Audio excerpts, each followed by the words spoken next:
Económica actual, de la situación de mercado, de bancos centrales. Y lo hacemos a esta hora con Daniel Lacalle, economista jefe de Tresis. Daniel, muy buenos días. Muy buenos días, ¿cómo estás? Bueno, pues estamos pendientes, ¿no? Estamos pendientes de todo lo que va a venir. Y yo querría empezar, Daniel, si le parece.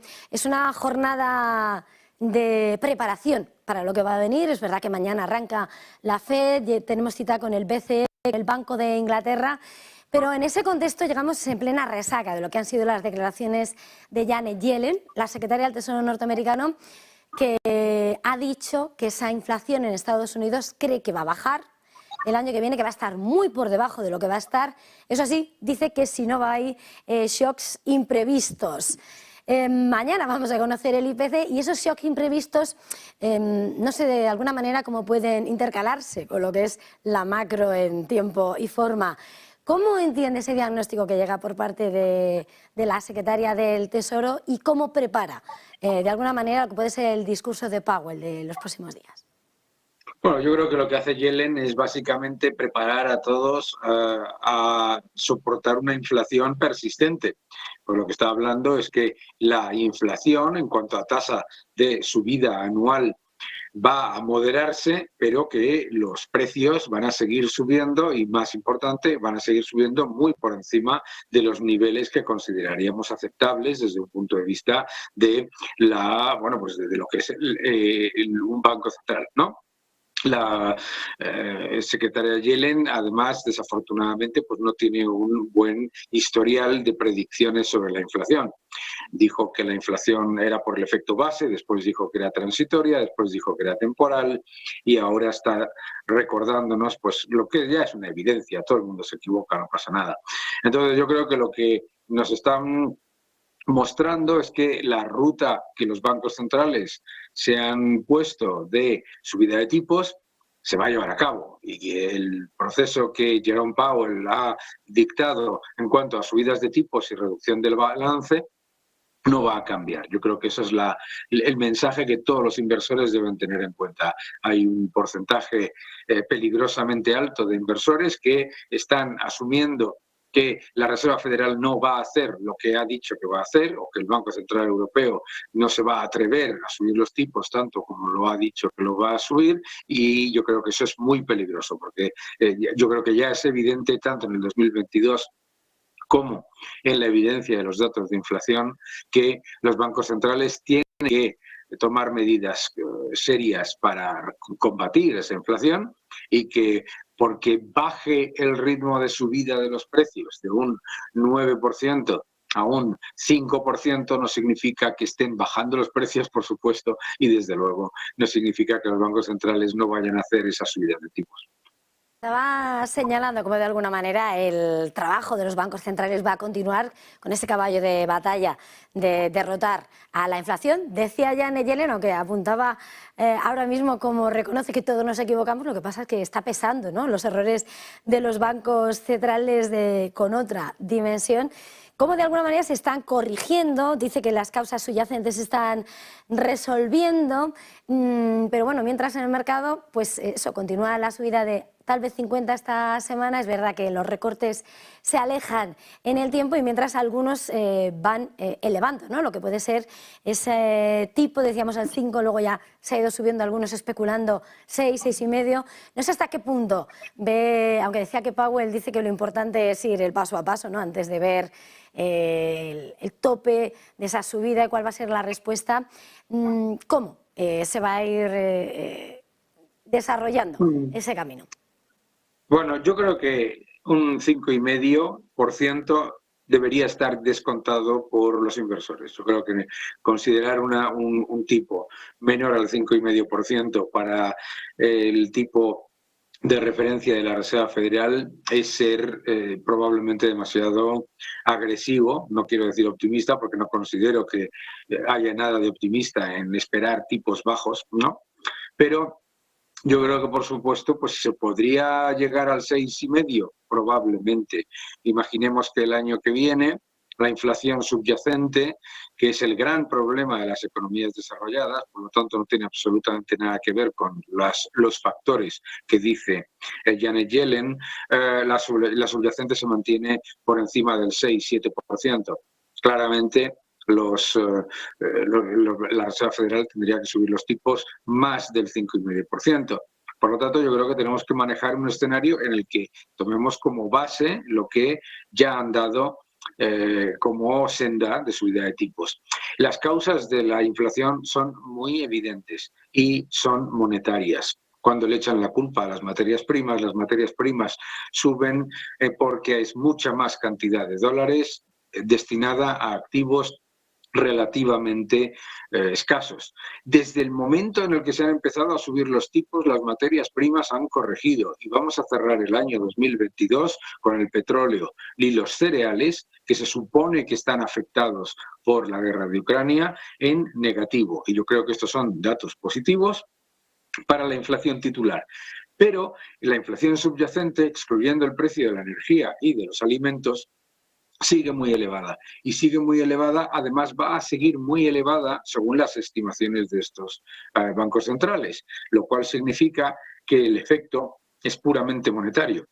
Lo que estamos viviendo es la destrucción del poder adquisitivo de las monedas que emiten estos bancos centrales y le están echando la culpa pues, a la guerra, a ese concepto que llaman la ruptura de las cadenas de suministro. Ruptura de las cadenas de suministro significa mucho más dinero yendo a activos relativamente escasos. Los precios de todas las cosas no suben al unísono para la misma cantidad de dinero. Por eso, 90 bancos centrales están subiendo los tipos y los 4 principales bancos centrales del mundo en el 2023 van a reducir su balance. Le guste a los inversores que necesitan expansión de múltiplos y, digamos, exceso monetario o no. Eso no significa que no haya oportunidades en el mercado, pero yo creo que hay que ser muy cauteloso a la hora de pensar que los bancos centrales en el año 2023 van a darse la vuelta y dedicarse a inyectar masivamente.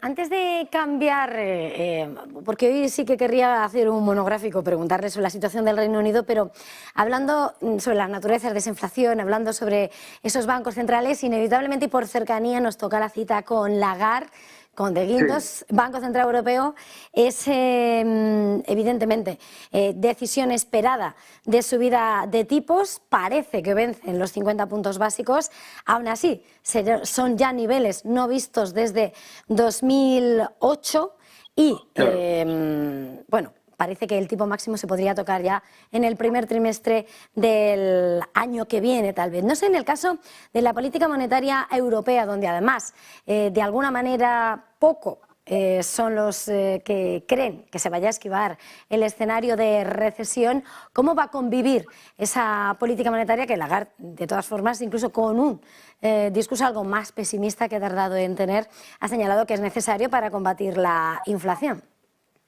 Bueno, yo creo que, primero, la recesión no tiene absolutamente nada que ver con la política monetaria, en este caso, ¿no? Hemos tenido una política monetaria ultra laxa y efectivamente van a subir los tipos al nivel más alto desde el año 2009, pero es que en el año 2009 los tipos estaban a mínimos. O sea, nos olvidamos que es que llevamos 2 décadas de exceso monetario y de bajadas de tipos constantes. Entonces, con una inflación en la eurozona subyacente del 6 y pico %, no se puede hablar de no subir los tipos, ¿no? Yo creo que entonces el Banco Central Europeo está alertando de una recesión lenta, una recesión que no va a tener un impacto agresivo, 2 trimestres de caída del Producto Interior Bruto, que en cualquier caso tiene toda la lógica después de un exceso de estímulos en el año 2020. Pero, en cualquier caso, la recesión se puede gestionar de una manera que no tenga un impacto severo sobre el empleo o sobre la inversión, pero lo que no se puede gestionar si el Banco Central Europeo no sube los tipos como ha dicho que lo va a subir y además no reduce su balance, lo que no se puede gestionar es la estanflación. Y yo creo que lo que nos estamos dando cuenta ya por fin es que los bancos centrales saben que si no toman medidas con respecto a la inflación urgentemente, el riesgo de esta inflación es muy elevado y esta inflación es mucho peor y dura mucho más tiempo que una recesión, que son 2 trimestres de contracción de la producción del Producto Interior Bruto de un país. Mirando por terminar lo que va a ser también otro de los grandes puntos de la semana, llegamos al Banco de Inglaterra. Es verdad que Inglaterra ha ofrecido titulares este año que parecían difíciles de creer, con el gobierno breve de Liz Truss. Hoy hemos conocido esos datos del PIB, que crece ese 0,5% en octubre, por encima de lo previsto. Había registrado una caída del 0,6% en septiembre, y vemos también cómo, también mirando a lo que es el pulso del mercado inmobiliario, están vendiendo ante la subida de tipos. Los vendedores están reduciendo precios al ritmo, esos precios de venta al ritmo más rápido en 4 años, por esos tipos de interés que hacen que se enfríe, ¿no?, el sentimiento de compra de los inversores. Al mismo tiempo, Rishi Sunak, el gobierno, se enfrenta a una oleada masiva de huelgas por incrementos salariales, porque o sube el precio de la inflación los salarios o pierde mucho poder adquisitivo. Es un momento difícil, pero ya hemos visto lo que pasaba en la confianza y en la sostenibilidad del Reino Unido si se pasaban de apoyo social. ¿Cuál es el escenario? ¿Cómo estás viendo esos datos macroeconómicos y de alguna manera el margen que tiene de maniobra Rishi Sunak para responder, y el Banco de Inglaterra, que esta semana también anuncia subida de tipos? Bueno, yo creo que primero el Banco de Inglaterra lo que tiene que hacer es subir los tipos, y además la subida de tipos es muy necesaria, entre otras cosas. Acabas de comentar el mercado inmobiliario. El mercado inmobiliario del mundo, el Financial Times lo mostraba, está en un momento de contracción, y eso los principales mercados, Estados Unidos, Suecia también, China, Reino Unido, van a haber contracción en un mercado que ha estado muy apoyado y muy inflado en algunos casos por las bajadas de tipo excesivas y por el exceso de liquidez. Por lo tanto, eso, y además un escenario económico menos boyante, desde luego, pues impacta al mercado inmobiliario. El Reino Unido está en una situación de estancamiento muy clara, pero como la de la Unión Europea, ¿no? La eurozona en particular, ¿no? Y el Reino Unido lo que tiene es un mercado laboral muy flexible. Por lo tanto, lo que va a haber protestas por las por las peticiones de subidas de salario, seguro, pero es muy difícil que se vayan a dar los incrementos salariales que se están exigiendo en algunos sitios. Las huelgas en las universidades, etcétera, están exigiendo subidas salariales que probablemente pues serían no solamente imposibles a corto plazo, sino que además serían contraproducentes para esas mismas personas a medio plazo. Lo que yo creo es que el Reino Unido ahora mismo está perdiendo una oportunidad enorme, ¿no? Se separó de la Unión Europea para tener un escenario en el que pudiese ser más atractivo como inversión, más atractivo en cuanto a trabas burocráticas, etcétera, y no se está haciendo prácticamente nada en ese sentido. De hecho, se está haciendo lo contrario. Sunak ha anunciado unas subidas de impuestos completas, absolutamente innecesarias. Liz Truss anunció una bajada de impuestos con la mayor subida de gasto de la historia del Reino Unido, que era una locura, y parece que nos hayamos olvidado en el arco parlamentario del Reino Unido.